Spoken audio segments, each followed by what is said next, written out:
श्री शिवाय नमस्तुभ्यम दोस्तों, हर हर महादेव। आप सभी लोग जानते हैं कि पूज्य गुरुजी प्रदीप मिश्रा जी की श्री समर्पण शिव महापुराण कथा दुर्ग छत्तीसगढ़ में चल रही है। और इस कथा में पूज्य गुरुजी ने बहुत दिनों बाद एक बहुत ही बड़ा और नया उपाय बताया है। आप सभी लोग जानते हैं कि जेठ का महीना चल रहा है और 9 तपा भी चल रहे हैं। तो इन्हीं दिनों में किया जाने वाला एक बहुत ही बड़ा और विशेष उपाय गुरुजी ने बताया है, जो कि आप कभी भी किसी भी विशेष तिथि पर कर सकते हैं। ये उपाय गमले में शिवलिंग बनाने वाला उपाय है और इस उपाय को 5 बेलपत्र वाला उपाय भी कहते हैं। इस उपाय को कैसे करना है, कब करना है, सारी जानकारी आपको इस वीडियो के माध्यम से मिलने वाली है। अगर किसी कारणवश आज की कथा आप नहीं सुन पाए हैं, उपाय नहीं सुन पाए हैं, तो आपको इस छोटी सी वीडियो के माध्यम से कथा का रस तत्व प्राप्त होने वाला है। साथ ही आपको उपाय भी हम बताने वाले हैं। ये उपाय हमें क्या फल देगा और बहुत ही जल्दी इसका फल हमें प्राप्त होने वाला है।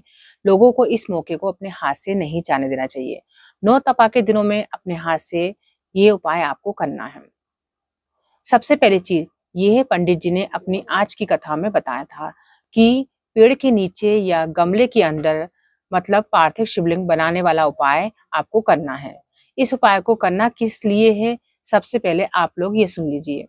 आपके जीवन में बहुत ज्यादा दुख है, परेशानियां हैं, धन से जुड़ी हो, चाहे आपके जीवन में किसी प्रकार की दुख है, समस्या है, घर में रोग हो गया है, बीमारी हो गई है, अगर दुख ही दुख है, जीवन कष्टमय चल रहा है, तो आपको ये उपाय जरूर से करना चाहिए। आपने सभी व्रत कर लिए हैं लेकिन आपको कोई भी इसका फल प्राप्त नहीं हो रहा है, पूजा पाठ में मन नहीं लगता है, बहुत ज्यादा दुखी हो गए, तो आपको ये उपाय करना चाहिए। कहने का मतलब है कि आपकी सारी दुख और परेशानियों के लिए आप लोगों को यह उपाय करना है। इस उपाय का नाम आप कह सकते हैं कि पार्थिव शिवलिंग, जो कि हमें गमले में बनाना है, या फिर आपको 5 बेलपत्र वाला उपाय भी इसको कह सकते हैं। ये विशेष उपाय विशेष तिथि पर भी किया जाता है। घर की माताएं बहनें इस उपाय करती हैं तो सारे घर के लोगों को इसका फल प्राप्त होता है। अगर आप किसी कारणवश घर की माताएं बहनें उपस्थित नहीं हो या फिर वो इस उपाय को नहीं कर पाती हैं, तो घर का कोई भी बड़ा पुरुष इस उपाय को कर सकता है। इस वाले उपाय को किस समय करना है वो समझ लीजिए। देखिए, सुबह के समय इस उपाय को करना है। इस बात का आपको ध्यान रखना है, शाम के समय प्रदोष काल में इस उपाय को नहीं किया जाता है। इस वाले उपाय में हमें किस जगह पर करना है, तो देखो, ये वाला उपाय को करने की सबसे अच्छी बात यह है कि इस वाले उपाय को आप अपने घर पर भी कर सकते हैं, घर के बाहर भी कर सकते हो, या किसी भी वृक्ष के नीचे भी आप इस उपाय को कर सकते हो। आपके घर के अंदर जो गमला होता है उसके अंदर जो पौधा लगा रहता है, बस तुलसी माता का पौधा नहीं होना चाहिए। इस बात का आपको विशेष ध्यान रखना चाहिए। ये वाला उपाय आपको घर में भी कर सकते हो। घर के सामने यदि पेड़ लगा हुआ है, चाहे वो पीपल का हो, बट का हो या फिर बेलपत्र का हो, तो वहां जाकर भी आपको इस उपाय को कर सकते हैं। इस उपाय को करने के लिए आपको सबसे पहले यहाँ पर 5 बेलपत्र की आवश्यकता पड़ेगी। 5 बेलपत्र आपको लेना है। एक दिन पहले ही आप उपाय करने से पहले 5 बेलपत्र की व्यवस्था कर लीजिएगा। साथ में आपको 2 लोटा जल की आवश्यकता होगी। 2 लोटा जल, जैसे कि आप लोग कावड़ का जल चढ़ाते हो, वैसे ही हमें जल के लिए कावड़ वाले जल की आवश्यकता होगी। और हमें इस उपाय करने के लिए महादेव की 5 बेटियों का नाम लेना है, जैसे कि जया, विशरा, शामलीवादी, दौतली, देव। शिव जी की 5 बेटियों का नाम लेकर के ये उपाय करना है, क्योंकि उपाय को करते समय हमें इन 5 बेटियों का नाम जाप भी करना है। सबसे पहली चीज, आप लोग इस जेठ के महीने में इस 9 तपा के दिनों में जब भी इस उपाय को कर रहे हो, तो सुबह सुबह आप लोग जल्दी उठ जाएं। उपाय को करने के लिए जितना जल्दी उपाय कर सके उतना जल्दी अच्छी बात है। आपको उपाय कर लेना है। आपने स्नान कर लिया, सारी सामग्री को तैयार कर लेना है। उसके बाद में यदि आप घर में इस उपाय कर ले रहे हो, तो आपको क्या करना है, आपके घर में किसी भी गमले के पास में आपको चले जाना है, 2 लोटा जल लेकर, 5 बेलपत्र लेकर।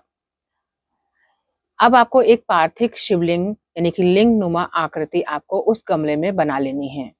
आपको बनाने के बाद में उसकी विधि विधान से पूजा कर लीजिए, जैसा भी आपके पास जो सामग्री है। उसके बाद जो 5 बेलपत्र हैं, वो आपको क्या करना है, शिव जी की 5 बेटियों का नाम लेते हुए एक एक बेलपत्र आपको चढ़ा देने हैं।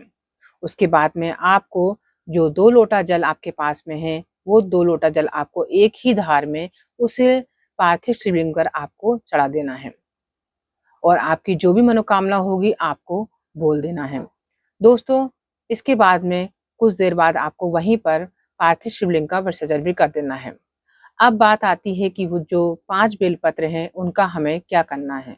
दोस्तों, पूज्य गुरु जी ने कहा है कि उन 5 बेलपत्र को आपको उठाकर अपने घर में किसी भी पवित्र पुस्तक में रख देना है।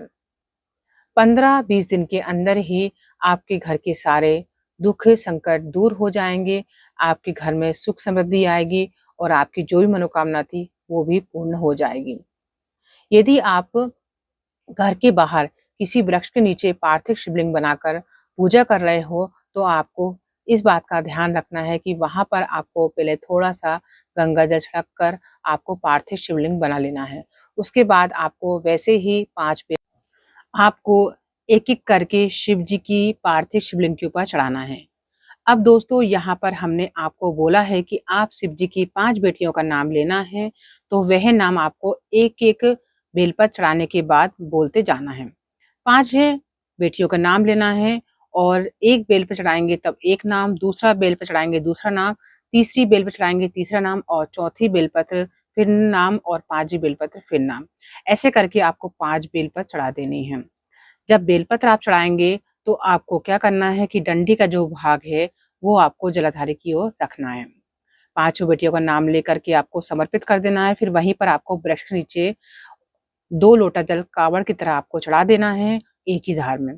कुछ देर बाद आपको विसर्जन कर देना है और 5 बेलपत्र को उठाकर अपने घर ले आना है। घर ले जाकर आपको किसी भी पुस्तक में रख देना है। बस छोटा-सा सरल सा उपाय है, आपको सुबह के समय इस उपाय करना है, आपके जीवन की सारी परेशानियाँ दूर हो जाएँगी। गुरुजी ने एकदम नया उपाय बताया है, अगर आपकी कोई मनोकामना है जो लंबे समय से अटकी हुई है, पूरी नहीं हो रही तो एक बार इस उपाय को आप अवश्य करके देखिएगा। दोस्तों, आज की वीडियो में हमने आपको बहुत ही सरल तरीके से उपाय बताया है, तो आपको वीडियो अच्छी लगी तो वीडियो को लाइक कर दीजिएगा, शेयर कर दीजिएगा